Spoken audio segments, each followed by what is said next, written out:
Good evening, everyone. Let me call to order this meeting of the West Palm Beach City Commission.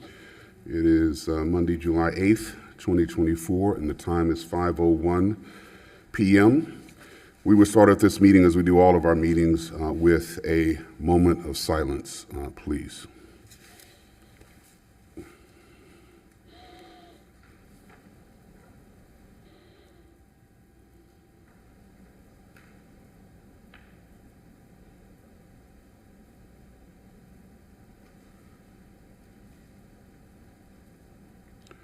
Madam President, can you lead us in the Pledge of Allegiance?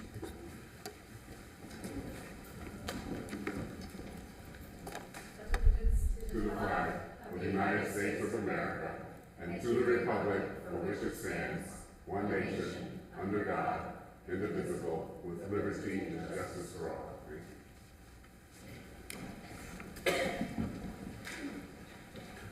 Let me just review the rules of civility and decorum which govern this body. Officials shall be recognized by the chair and shall not interrupt the speaker.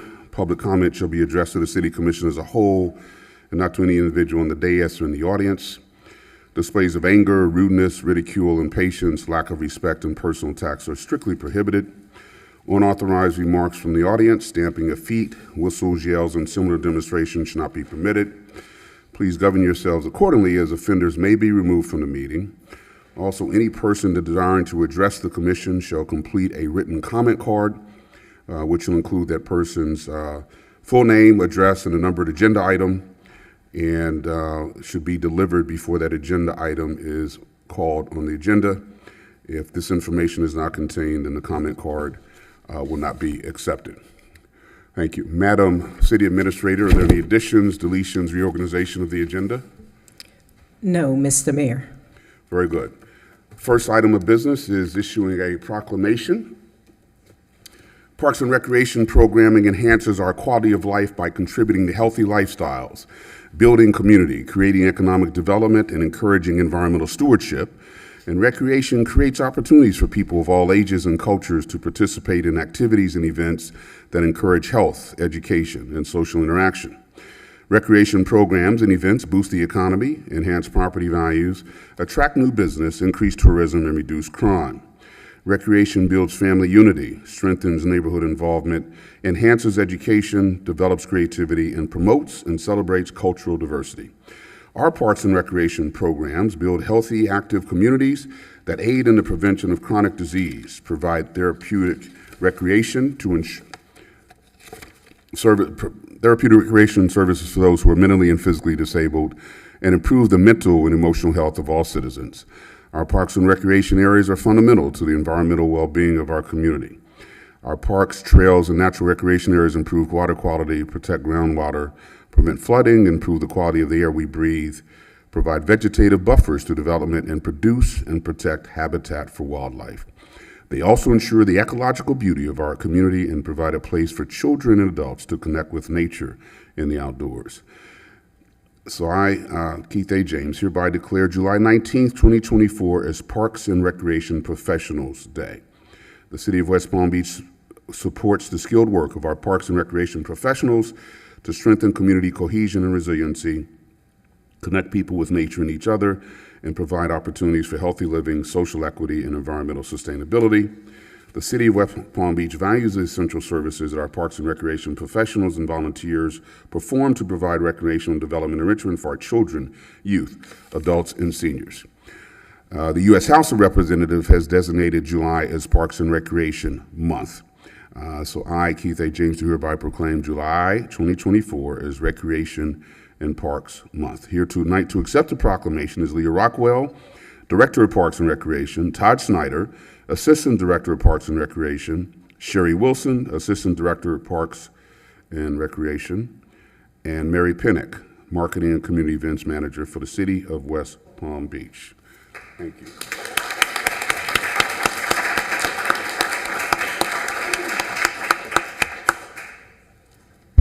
Mayor, I did bring a few more of my team along with me. And sorry, Mary was unable to be here this evening. Okay. Come on down. Thank you all very much.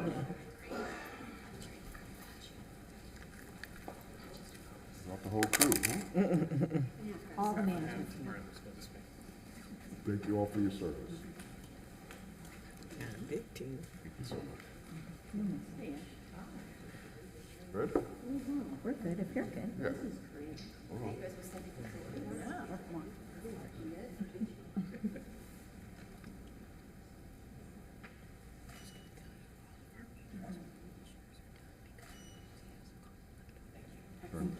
You want to say a few words? I do, thank you. May I shake your hand? Congratulations.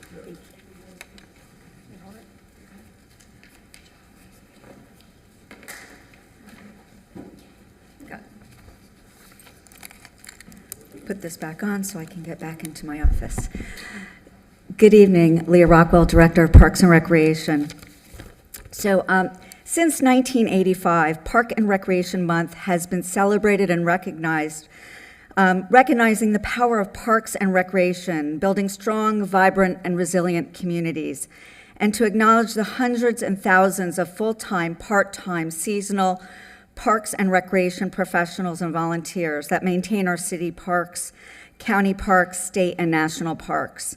The services that parks and recreation professionals provide are vital for our communities, protecting open space and natural resources, helping fight obesity and chronic illness, offering programs and activities while fostering mental and physical wellness for all people. The designation in July encourages everyone to reflect on the benefits of park systems and our park system with over 54 parks. The NRPA, National Parks and Recreation Association, has selected this year's message, Where You Belong. I cannot help but to connect the dots from NRPA's Where You Belong to our cities being a community of opportunity for all.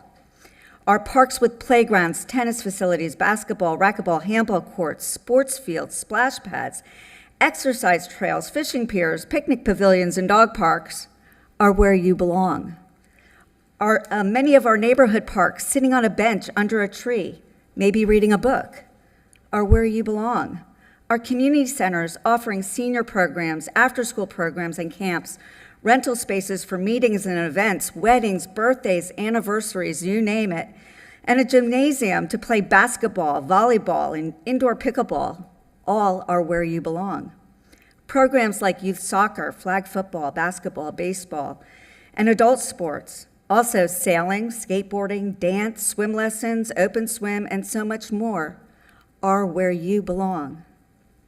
Our community events, Holiday in Paradise with Sandyland, 4th on Flagler, which we just had, Clematis by Night, and the Green Market are all where you belong. Exploring the diversity and the beauty of Florida, from our city's spectacular waterfront to the wonders of our local flora and fauna in Grassy Waters Preserve and along the trails in Apoe Park, are where you belong.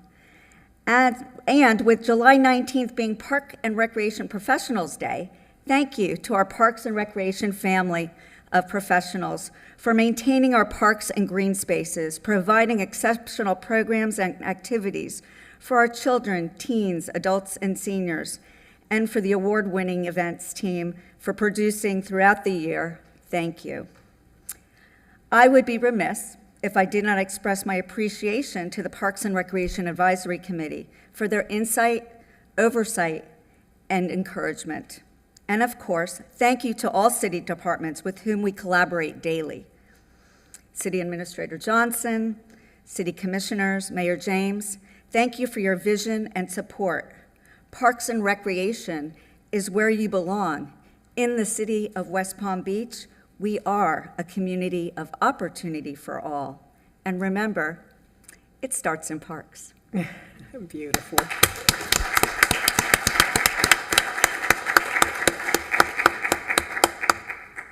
Thank you again, Ms. Rockwell, and your entire team for all that you do. All right, Commissioners, we will now turn to the consent calendar, items 7.1 through 7.5.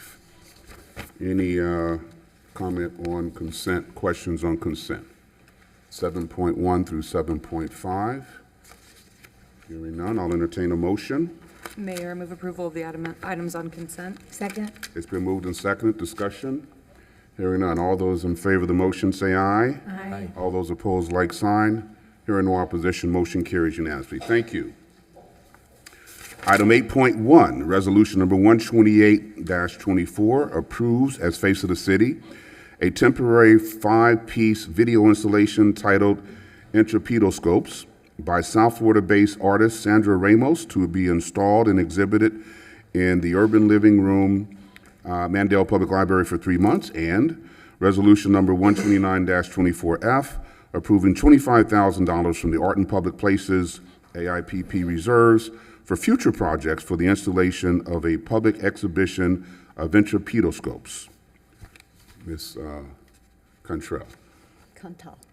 Okay, that's good. Can't tell. Okay. So- Sabile. Little name change, it's Sibile Cantal, Director of Arts, Culture, and Community Building. And I'm here to present on behalf of the Art Life Committee. So the Art Life Committee has been speaking with the library about presenting exhibitions in the public space, which is the urban living room.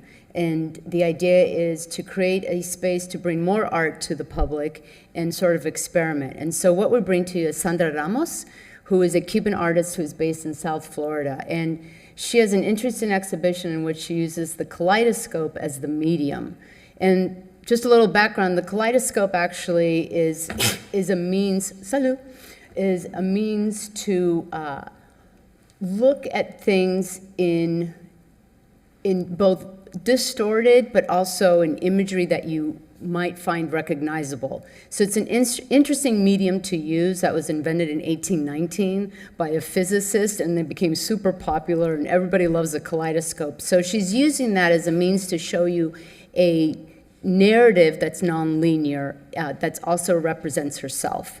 So you can see they're going to be beautiful, colorful images, but each one, because the use of the medium, it cuts through.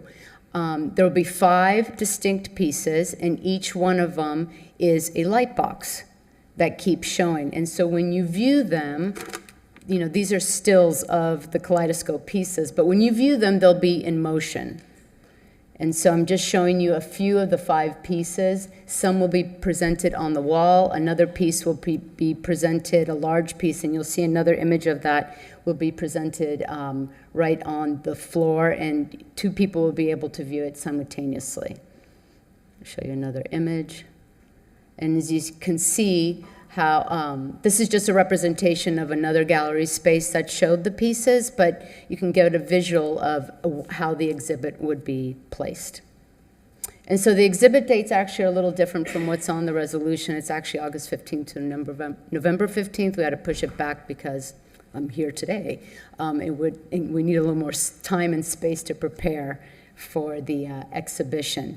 So on behalf of the Art Life Committee, they are recommending to City Commission the temporary exhibition in the urban living room of Sandra Ramos's unique 5 pieces of the Intrapedoscopes, which is a very difficult name, but I think it will be, and not only myself, but the Art Life Committee believes that this is just another great introduction, another layer to present artwork to the community, make it accessible and inclusive. And that's it. Okay, thank you. Commissioner Peduzzi? Thank you. Thank you for that presentation. I think the kaleidoscope thing is going to be a really fascinating display. Question, you said temporary. Who owns them, and what happens to them after the exhibit is completed? So they are on loan, and they're owned by the gallery, Pan American, and the artist. So they're on temporary loan, and then the Art Life Committee puts a art insurance on it, and then they go back to the artist, and they go further on to another exhibit. So this particular piece is being exhibited in different areas. So we are one of the stops. Follow up, Mayor?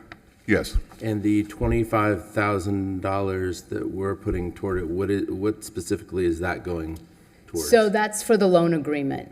The entire piece itself is worth more. It's worth $100,000 as a total. So it is a per month loan totality of $25,000. That also includes the delivery, the installation, the insurance to deliver it, the de-installation, and to bring it back. So it's all inclusive. Thank you. Any other questions on this item? President Ward? As it relates to Commissioner Peduzzi's questions, how often have we done this where we're only putting things out or participating in a loan for these pieces versus This will buying be, stuff? this will be the first one we're doing for the urban living room. Where, as I said, it's an experiment in the urban living room, but it's not unlike a temporary art piece. In the case that we never own the temporary art pieces, we have them created and then they move on. Thank you. Any other questions on this item? Hearing none, I will entertain a motion. Mayor, I move to approve resolution number 128-24 and resolution number 129-24F. Second? It's been moved and seconded. Discussion? Hearing none. All those in favor say aye. Aye. All those opposed, like sign.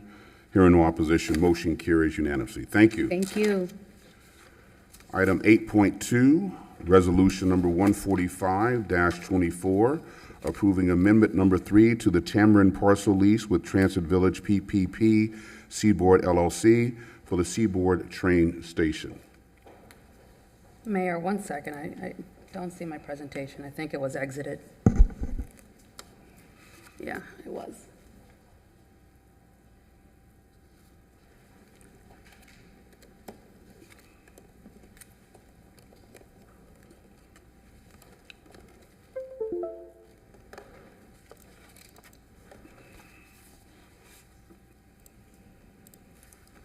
My apologies. Thank you, Mayor. Good evening, Commissioners, members of the public. Jennifer Ferriel, Housing and Community Development Director.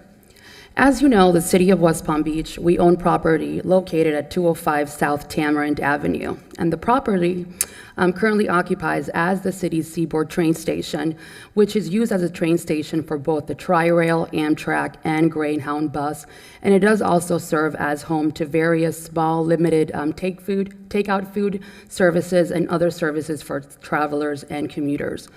And way back in 2017, via Ordinance 475117, the city entered into a lease agreement with Transit Village for the development of a transit-oriented development, mixed-use development. And as a part of that lease agreement, the Seaboard train station was also a part of the agreement, which also then gave Transit Village the responsibility of assuming all maintenance and operational responsibilities under the train station. That existing agreement was set to commence on August 13th, 2022. I want to discuss a little bit of those lease terms, and as I said, Transit Village did assume full maintenance and repair responsibilities of the train station. They were also responsible for addressing any deferred maintenance needs. There were a lot of needs, and there still are lots of repairs that needed to take place at the station. In addition to that, Transit Village was also under full responsibility for the operational needs of the station, including the management of the existing leases with, again, Greyhound, Amtrak, Tri-Rail. And I want you to keep that in mind because there are certain provisions in this amendment that will transfer those responsibilities back to the city. Subsequently, on July 20th, the developer did ask the city to extend the commencement date to August 13th, 2023. Shortly thereafter, on November of 2021, the developer asked again for the city to extend that agreement to July 13th of this year.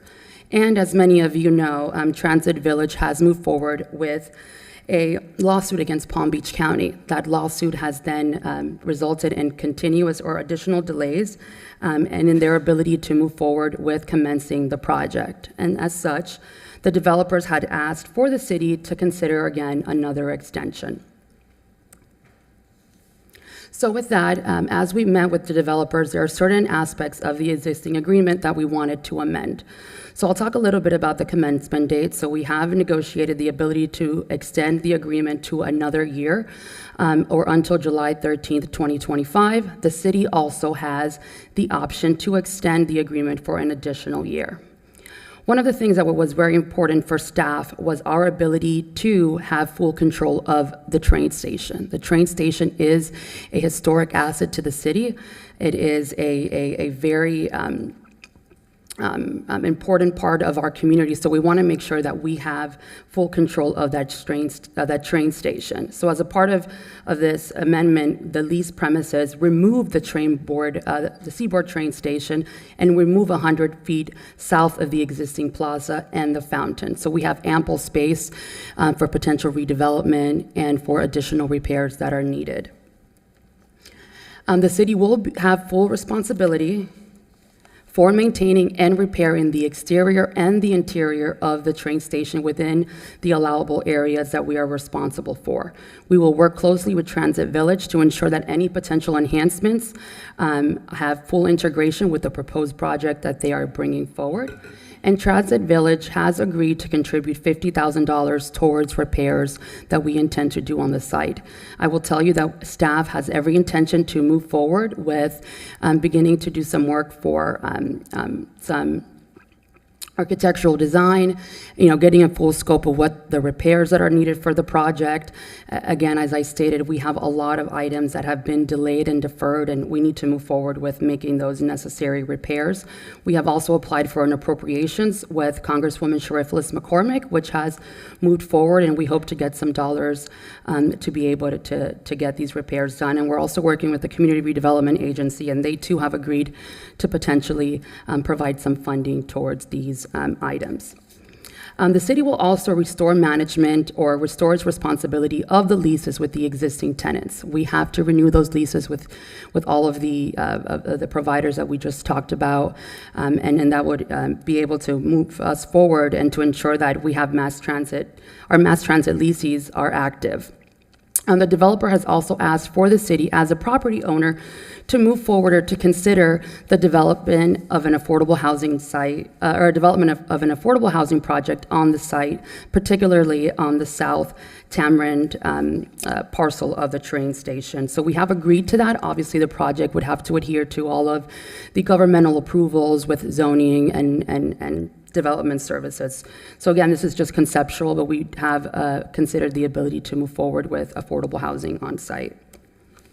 So with that, staff respectfully requests your approval of Resolution 14524, approving this amendment. This concludes my presentation. I'm happy to take any questions at this time. Thank you for that presentation. Any questions for Ms. Ferriero? Commissioner Warren? So are we moving forward with 1 year at this time or 2? It's 1 year, and the city, at its discretion, has the right to extend for an additional year. Any other questions? Commissioner Fox? Thank you so much. I am very supportive of this project. I think the workforce housing located where our transit is very important, and I am excited that we have the opportunity to extend this. But I guess I'm curious, is there anything that we as a city can do to help the applicant with the county side of things? I mean, I don't know a ton about that part of it, but I would really like to move this forward. I think it will change the corridor to have more lighting, more eyes on the street for the renovation of the train station, and just to have more affordable housing located, where there is transit. Right. I think it's a huge added value for our city. So I don't know if there's anything else that we can do to intervene in any way, but I thought I'd ask for your Thank you, opinion. Commissioner. And we have asked the developer the same, and this was their request for us to consider extending the lease. They believe that this is very beneficial in their ability to move forward with their current negotiations with Palm Beach County. We have constant communications with them, so if they could think of anything, I'm sure they'll come to staff, to the mayor, to the commissioners for additional support if needed.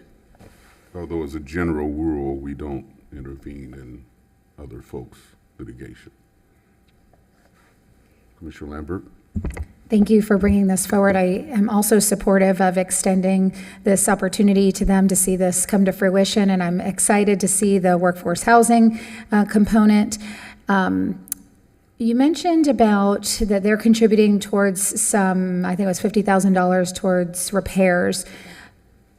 If I recall correctly, please correct me if I'm wrong, that in a previous extension, that part of that extension was contingent upon some other repairs. Did those get done? Am I recalling correctly? Yes, the difficulty, Commissioner, is that there's a commencement date. So technically, there was no agreement until there was a commencement date. So the commencement date obviously we haven't moved forward because the project has not moved forward. So they did want to put resources to it. They did want to assist us with that. That's what we're doing or trying to accomplish with this $50,000 support that they're providing. We did make repairs. City staff and CRA staff paid for those repairs, but there's still a lot of work left to be done on the train station. Okay, great, thank you. Any other questions? Or we do have a card. Bruce Lewis.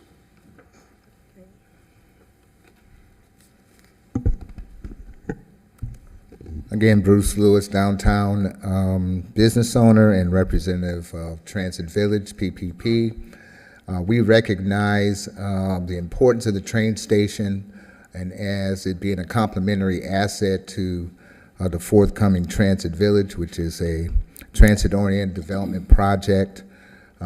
We have worked very closely with Jennifer and her staff, Mr. Fana, to make sure that we preserve the train station.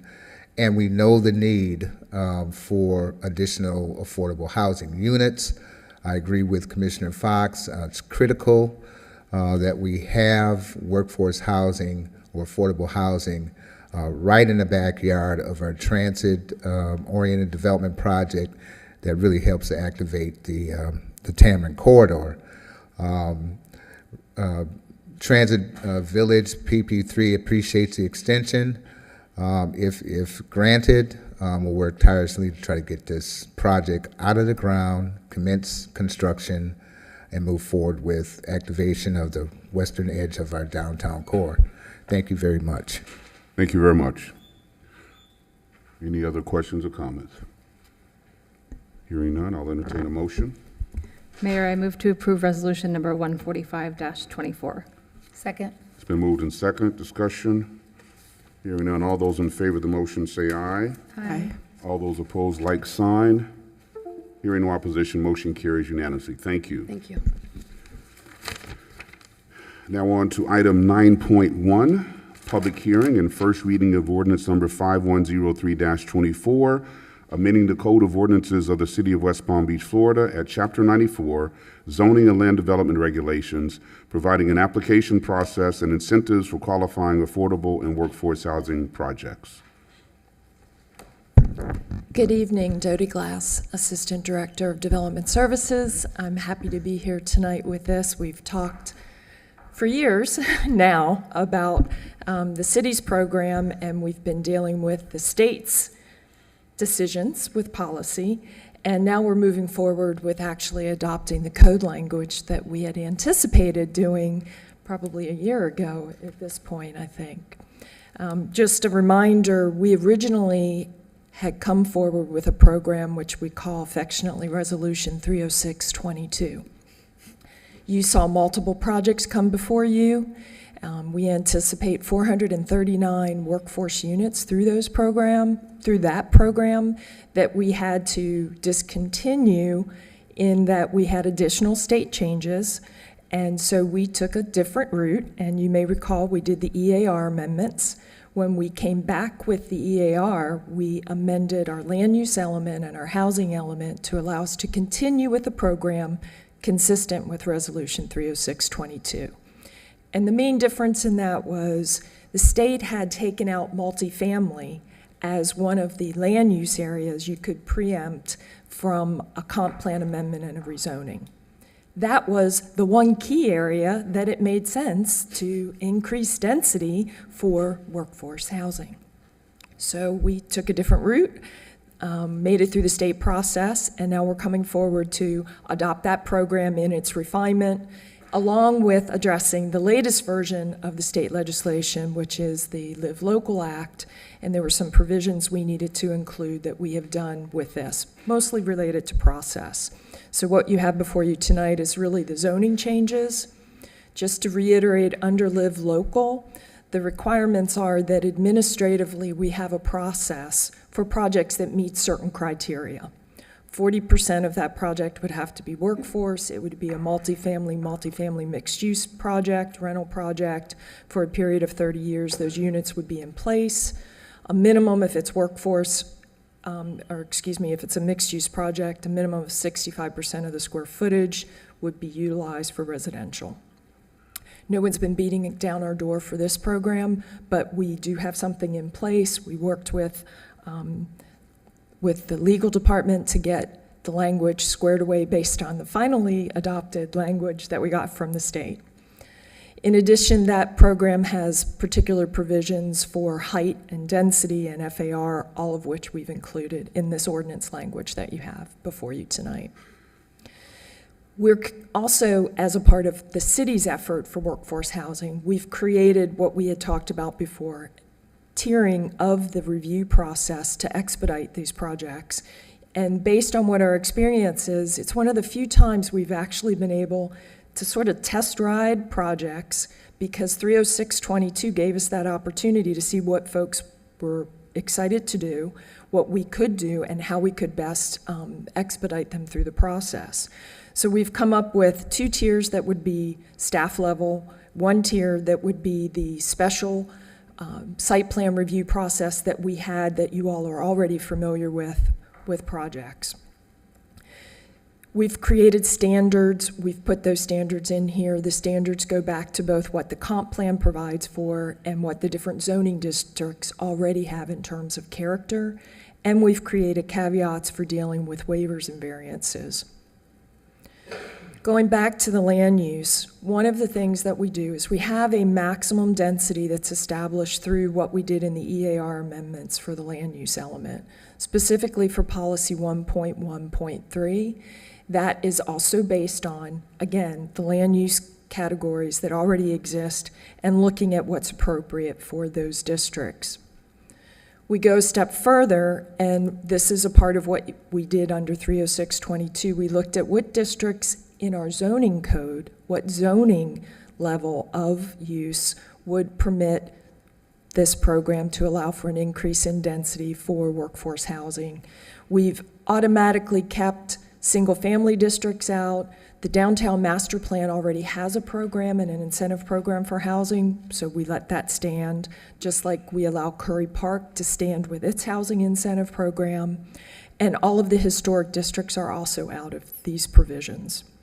However, for multifamily, generally speaking, density is allowed to be increased in the multifamily districts. In commercial districts, we allow for the residential use without a comp plan amendment to allow the use. And we also have included the BMUD and the MMUD, the mixed-use districts that we have for Broadway and Northwood. And then we keep a percentage of certain properties in industrial areas. We didn't feel it was blanket in industrial areas to consider residential use, but in some it may be very appropriate, particularly in arterials. This mimics what we had in Resolution 30622. Within the district standards, we had a table before. You'll see this caveats, more detail about standards, talks about the 30-year provisions, which is 10 years more than what we had under 30622. We did 20 years, now we're doing 30 years. It's kind of where we've reached sort of a consistency in programming. And then we also include here the BMUD and the MMUD with height restrictions that mimic and are in really hand in hand with the development regulations that have been developed for those mixed-use districts. We have 2 tiers of administrative review.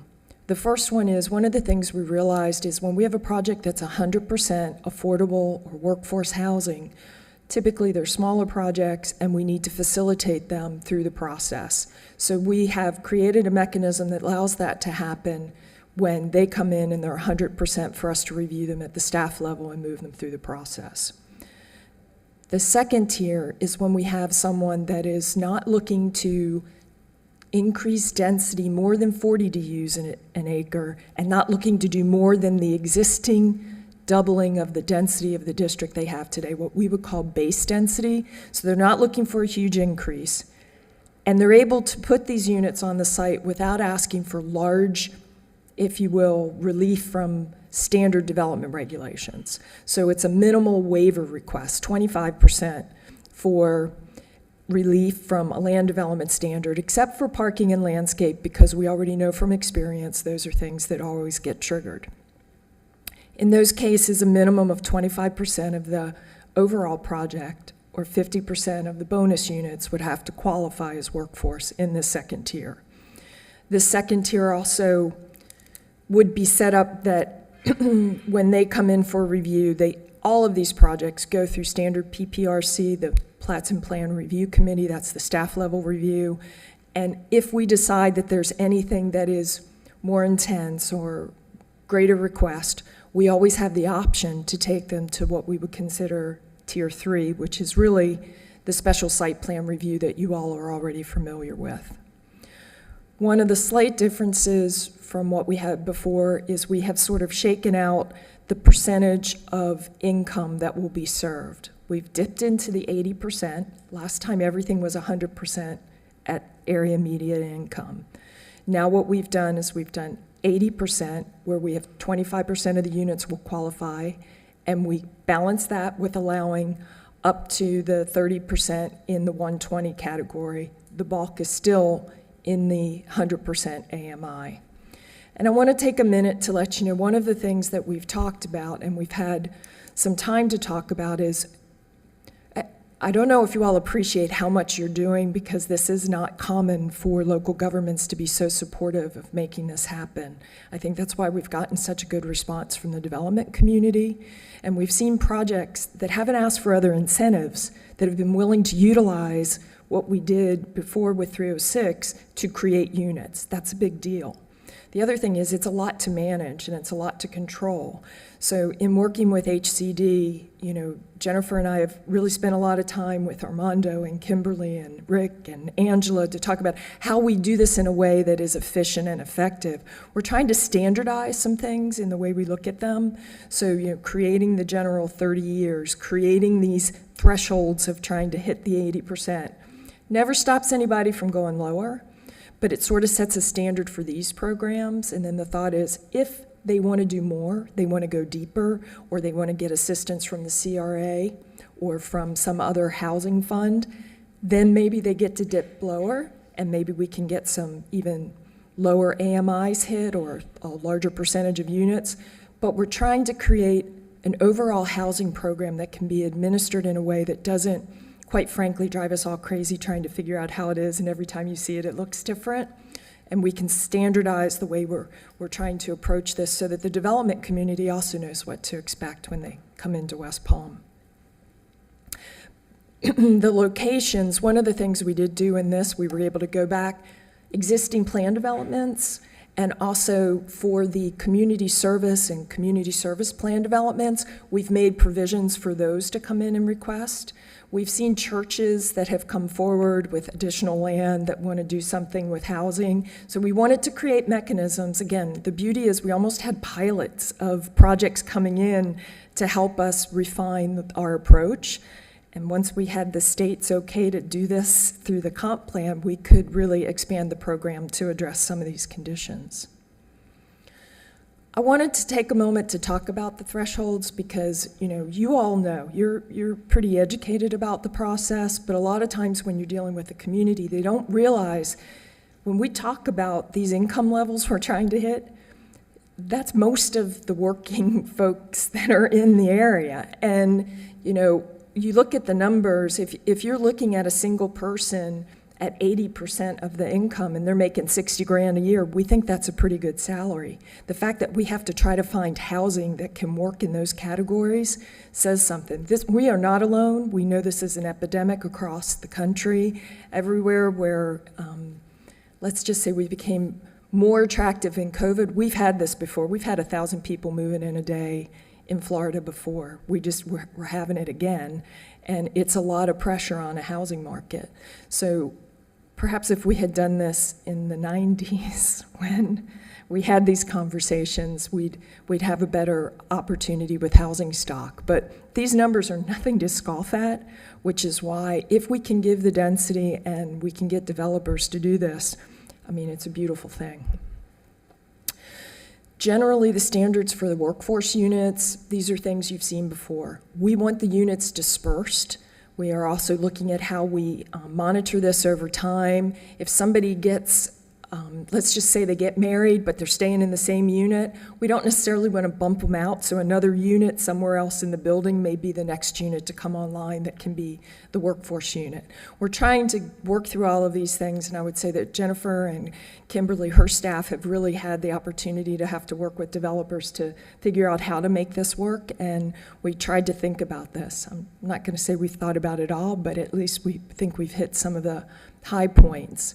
We've looked for the unit mix to be similar to what the market units are, the finishes to be the same and complete, but also one of the things that we know, besides keeping these units for 30 years, we want to make sure that these folks that move into these units call this their primary home. These are year-round residents, not people taking advantage of a well-priced unit for a part of the year. Waivers and variances, I just want to take a moment to talk about them. We tiered them a little bit in the special review, which is the third level. You can ask for whatever, that's going to be fully considered in public hearings, and we'll weigh everything. In the type 2, again, we limited it in terms of the amount of requests that can be made for relief. For the 100% affordable or workforce, we're given a little more leadway. Again, we do have standards. And I want to take a moment to talk about two of them. I pointed out parking and landscape. One of the things that we're doing is, you're asking for relief for parking. We understand you need that. That's something even the state talked about in their legislation. But when you do that, we want you to think about how the residents live in that space. We want to think about how you impact the community. If they're taking the bus, and that's why you're getting relief, is there a bus stop that's got shade?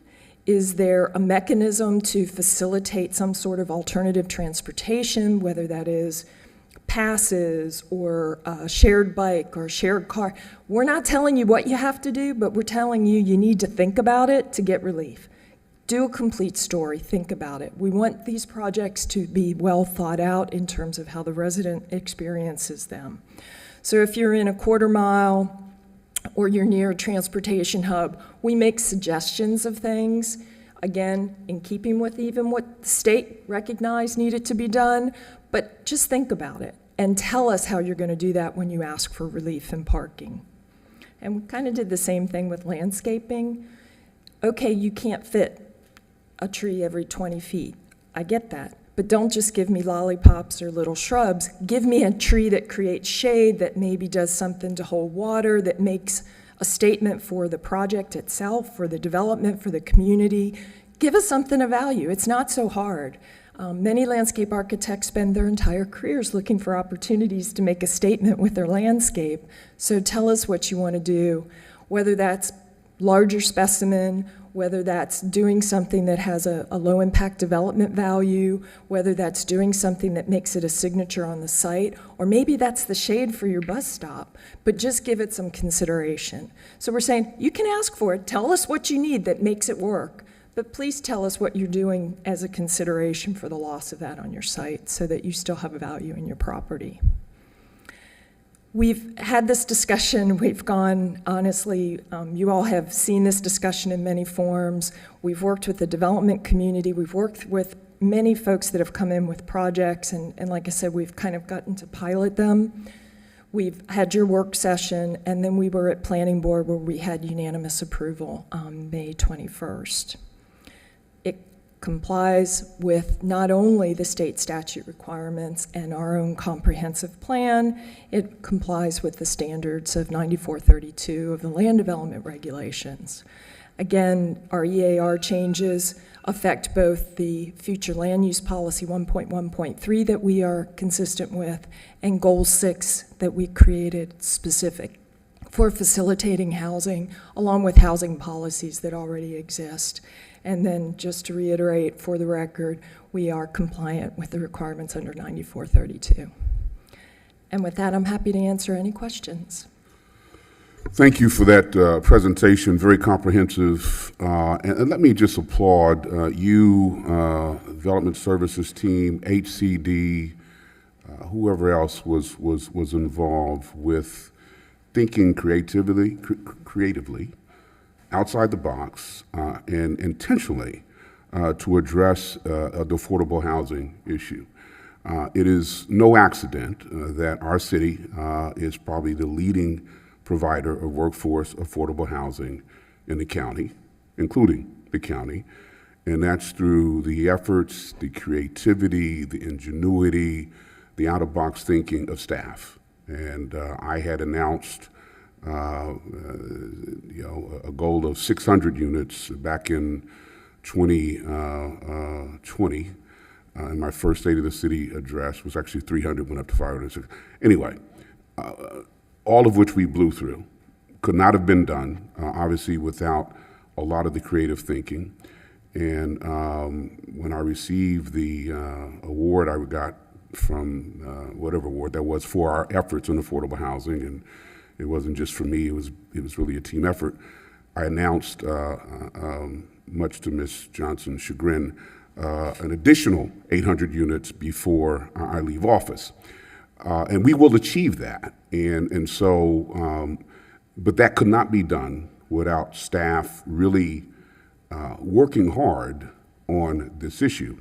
So I truly applaud everyone involved. And it's not just putting mechanisms in place and hoping that the development community will respond. We know they will respond because they have responded. But we don't stop there. Just that last couple of slides where you talked about how we're thinking intentionally about if you want a relief from parking, then you've got to come up with an alternative solution. If you want relief from landscaping, then you've got to give us some stuff that really makes sense to the residents. So everything we're doing is not just putting up the units, but it's being very intentional about how those units will affect the people who live there. And I often say that it's not just a numbers game, although we want numbers, but it's people. We are putting roofs over people's heads that will transform lives. And at the end of the day, that's what we're doing with everything we're doing here. So kudos to everyone involved behind the scenes, and even commissioners. You just don't realize how far ahead of the game we are as a city, and you should certainly applaud yourselves for helping staff and passing these ordinances, because it is making a difference. And after we're long gone, folks will be living in those units, which you all had played an instrumental role in doing, and we'll probably, well, I hope we won't still be ahead of the game at that point. Hopefully other cities will see what we're doing and catch on. But we are certainly well ahead of the game, so thank you. All right, questions, comments? Commissioner Fox. Thank you so much. I am very appreciative of all of your work on this for the past 2 years to get us to this place and adding some additional workforce housing. But I have a few questions, I guess, about the tiered system, and I'm wondering if you can go back to one of the earlier slides. I'm sorry I didn't write the number down, but where you talk about the areas in the city where we could, it was two sides, one side of, where we could use this program. The districts. And I understand, the historic districts and others that were in the no category, but were in the first category, were those all the districts listed or just examples? I'm trying to get a sense of understanding how this would work in real life. Like, for example, is the Carefree site considered a mixed use zone, or So you have areas that are along the Dixie corridor that would absolutely qualify because they're not single family districts. They could be commercial districts, they could be mixed use. I would use 8111 as an example, right? Because that's one that actually utilized Resolution 30622 when it came in. So whenever any of these projects came in, I can go through a lot of the detail of the criteria. We have height standards. When you're adjacent to residential, you are limited to your height. When you're adjacent to a mix of residential and commercial, you're limited in height. You only get to the maximum height. And by the way, we don't allow the height or the density to be exceeded beyond what the standards are that we created in policy 1.1.3, which is ultimately 64, but it's always based back on what the district permits. And then for the land development regulations, we have height limits whether it's, 65 feet, 80 feet, 85 feet, that are based on districts and standards, because you still have to address perimeter buffers and all of these other things. So you have to justify it. And then for any project that pushes the higher densities, again, if you were in a multifamily 32 and you wanted to double that to 64, you're automatically kicked into the special review, so you're going to be in a full public hearing process. So we tried to look at, and I would say, I think I give great credit. I take Angela Van's knowledge base very serious from all her years being here and working with the zoning district, so that we could look at how we could make transitions work. Ultimately, yes. Could there be more height on those corridors? Absolutely. In the name of workforce housing, yes. Would they happen at great densities and intensities? Only if they come back through the commission when they get to a large increase. But on smaller increases, yes, they could come through at a staff level review based on the criterion that establishes that type of threshold. Follow-up? Thank you. I thank you for that explanation. I guess my concern is just in terms of tiers. I mean, I wouldn't mind being overwhelmed if we had such a deluge of people that wanted to have workforce housing and that we had to look at every single one. That would be fine with me. I think I'm hesitating because I'm not understanding, when you're saying a small amount of density to somebody living next door to it, that might be a lot of density. And so I guess my concern is in terms of getting public feedback and things like that, bringing this to the community in terms of things that we might not even know were happening. They might have been passed at a staff level without actually the commission having any idea that they were actually, moving in someone's backyard. So I'm just curious how the tiers, I guess, were decided on. Thank you. So the tiers were established first. The first tier is when it's 100% affordable. And I would tell you that it's not likely a corridor like US 1 is going to get 100% affordable workforce housing. Market's not going to support that because the land costs are way too high. That's first. In a case like Carefree, I would still tell you the cost. I wish I could get those developers to think about throwing a few workforce units in there. I mean, I have a lot of discussions like, don't you have employees you'd like to live on your site? We don't get there because the numbers don't work for them. Reality is market does drive a lot of what happens with any piece of property. Then we did create where you're adjacent. If you were backing up to residential, you'd be limited at most to 65 feet. But then you have to meet the standards for setback based on, as you go up beyond 40 feet, you have to have more of a setback, right? So it starts to push it, which makes it difficult to do without asking for a lot of relief. As soon as you hit a lot of relief, you're back into a special review process. We worked these through. We did go through this gyration multiple times. I would like to say that it would be, the other side of me in production would like to say, I wish it was a problem, but unfortunately, land costs and value doesn't have these folks beating down our door. And that's why we created the threshold on the waiver request and also density. So, let's just say somebody could assemble a large enough piece of property that they thought they could, try to get some height and get some things to happen. Our program has a lot of consideration, criterion, and things that's going to push that down. To be perfectly honest, under the Live Local Act, there's the potential to do more, but again, they've got to do 40% workforce, and that's its own stopgap. We cannot control what we've been mandated by the state. And that process is required to be administrative, but I will point out they have to meet all of our land development regulations. They cannot come forward without going through a waiver or variance request if it's required. So then they're kicked into the public hearing process because they're going to have to come before you. Any other questions, comments?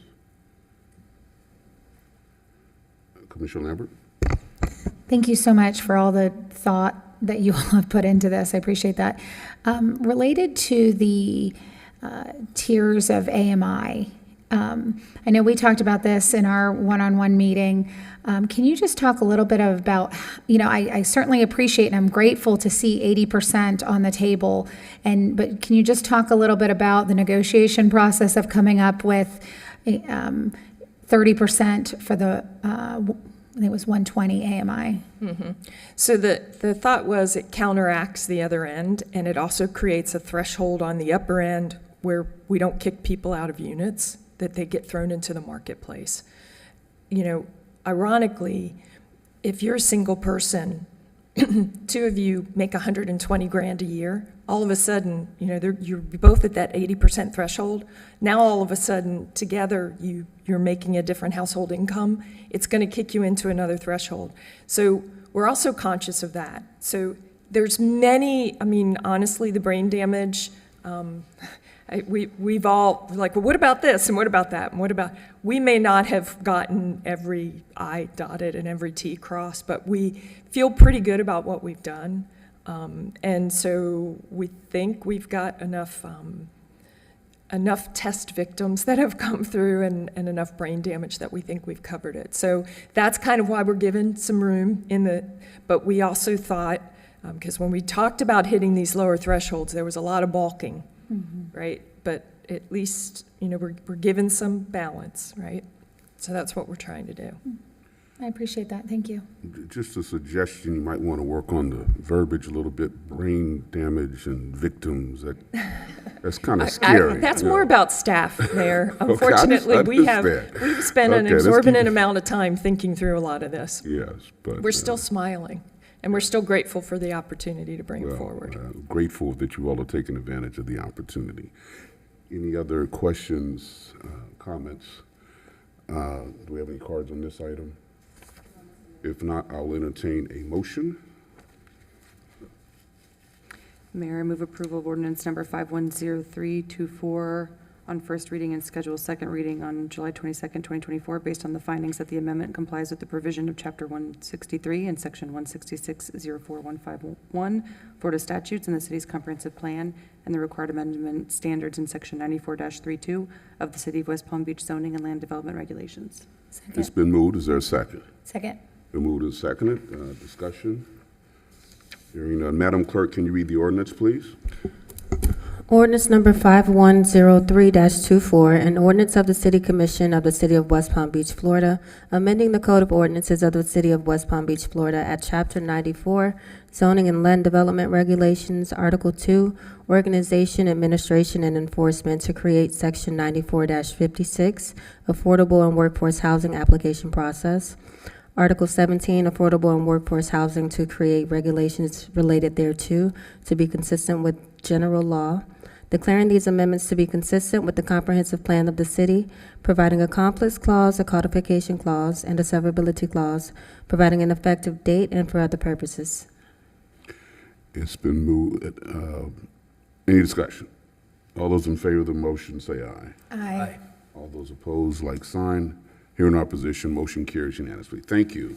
Thank you, and I would just add that, just so you know, I'm pretty sure we were the only local government that went to the state to do this type of approach. Rick can attest the phone call we got from the state trying to understand what we were doing. So just thought I'd let you know that. Again, that's part of the creativity that you all brought to this process. Thank you. Okay, we'll now turn to comments from the public. We have a card, Fiona Rawls. It's on the card.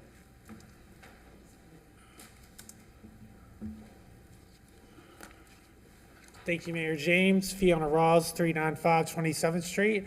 About 8 months ago, I came into your chamber to talk to you about insurance, and I've educated myself on the situation. And I think that the insurance crisis, the insurance breakdown, is being caused by Florida adopting anti-ESG policies. Now, this was something that Ron DeSantis put out, and ESG is basically just woke. And you know, Ron DeSantis, he doesn't want anything to do with that. And so I don't feel like Floridians should have to have their insurance go up just because 5 foot nothing Ron DeSantis has a problem with everything. And so that is what I came here to talk about. Thank you very much. Thank you very much. Okay, we'll now turn to comments from the dais, and we'll start with you, President Ward. Thank you.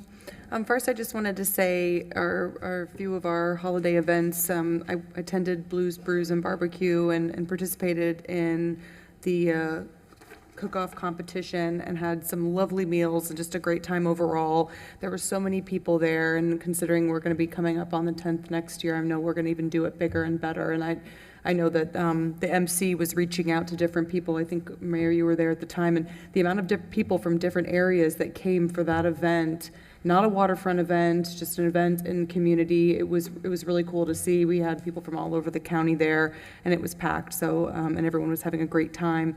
And then, of course, this past weekend, celebrating 4th on Flagler, walking down Clematis and seeing all the people, all the families sitting there enjoying themselves, listening to music on the waterfront, children playing all over the place, mine included. It was just such a great event. The fireworks were phenomenal. And so I'm so happy that we live in an area where people can attend these things for free and just enjoy everything that we have to offer in this city.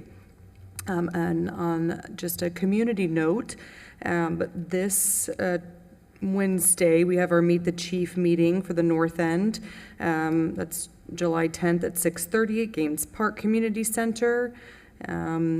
Also tomorrow, Tuesday the 9th at 4, we'll have a celebration of the grand opening of Park West, the second apartment complex located in Curry Corridor. It's a second project by Neil Kozikoff. He's been my only developer within that district right now in Curry, so I'm looking forward to more once they're fully developed. And Esperanza Community Center's ribbon cutting will be Tuesday, July 23rd at 4 p.m. at 723 39th Street. I won't be there, but I think, Mayor, you'll be in attendance. The Parks and Rec Department is having their heirs property education workshop on Thursday, July 11th from 5:30 to 7:30, again at Gaines Park Community Center, so you can be there on back-to-back nights if you so choose.